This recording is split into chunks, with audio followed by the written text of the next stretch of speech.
বড়ি ভাজলাম। আজকে চিংড়ি মাছ দিয়ে লাউ ঘন্ট করব। চিংড়ি মাছ দিয়ে এখন বড়ি ভেজে নিলাম, এখন চিংড়ি মাছ ভেজে তুলব।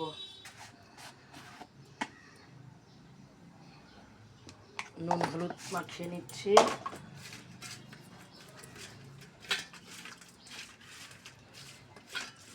চিংড়ি মাছ দিয়ে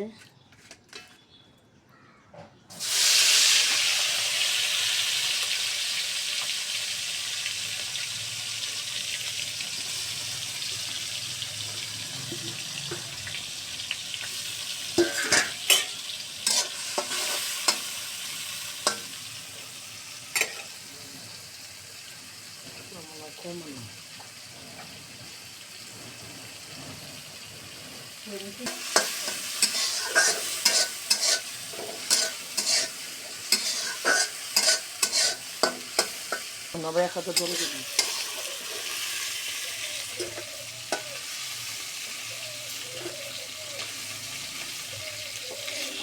বন্ধুরা, এখন চিংড়ি মাছ ভেজে নিলাম, এখন আমি ফোড়ন দিব।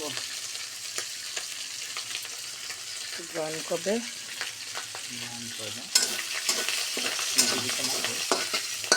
তেজপাতা, শুকনো লঙ্কা আর দিব জিরা। শুকনো লঙ্কাটা একটু লাল হয়ে নে, একটু জিরা দেব।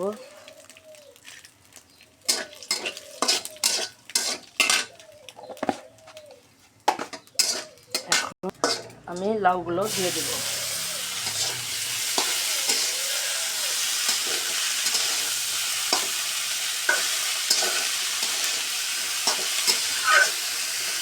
চিংড়ি মাছ দিয়ে লাউ ঘন্ট।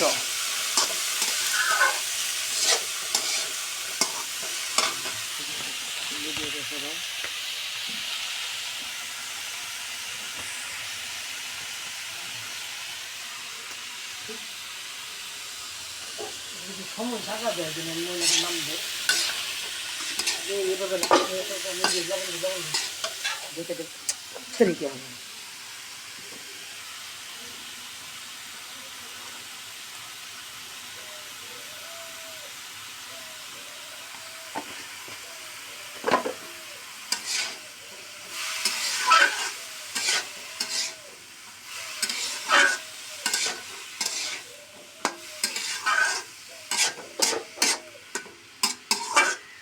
নুন দিয়ে দিলাম, একটু লাউটা মজে আসুক। আমি এখন চেরা কাঁচা লঙ্কা দিয়ে দিলাম। বন্ধুরা, লাউটা একটু মজে আসছে, আর একটু মজবে। তারপর আমি একটু হলুদ দেব, জিরা।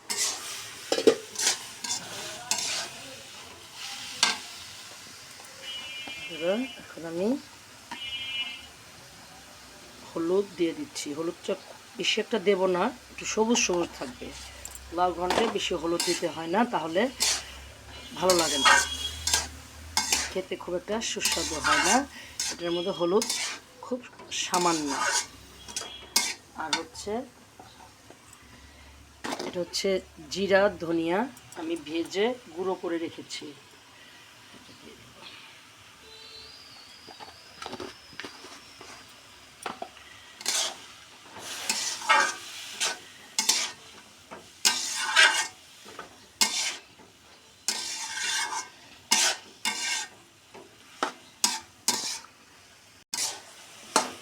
বন্ধুরা, আমার লাউ ঘন্ট মজে আসছে, গুলে গেছে। এখন আমি চিংড়ি মাছগুলো দিয়ে দেব।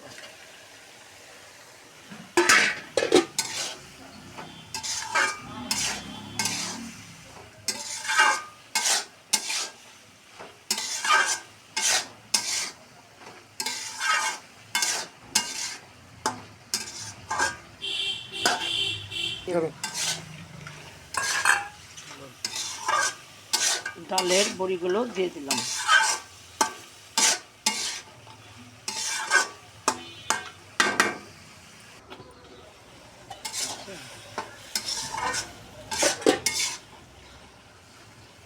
একটু চিনি দিয়ে দিলাম।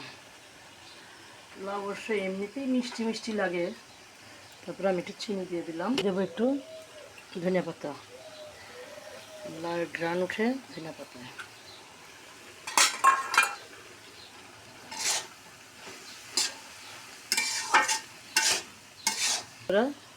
এখানে ইচ্ছে করলে আপনারা দুধও দিতে পারেন, আর না হচ্ছে চালের গুঁড়া। আমি চালের গুঁড়া দিয়ে দিলাম, একটু আঠালো ভাব হবে, খেতে ভালো লাগবে, নাহলে কেমন যেন ছাড়া ছাড়া ছাড়া ছাড়া লাগবে। দুধও দেওয়া যায় বন্ধুরা। চালের গুঁড়া দেখেছেন, চালের গুঁড়া দেওয়ার পর একটু গায়ে গায়ে মাখো মাখো হয়ে গেল, একটু আঠালো, এটা খেতে খুব ভালো লাগবে।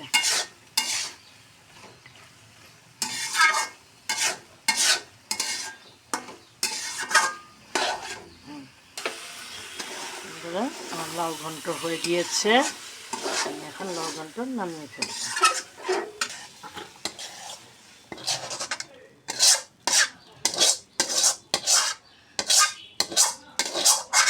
চিংড়ি চিংড়ি দিয়ে লাউ ঘন্ট, নিমন্ত্রণ রইল বন্ধুরা। প্লিজ প্লিজ আমার পাশে থেকো, একটু লাইক কমেন্ট করো।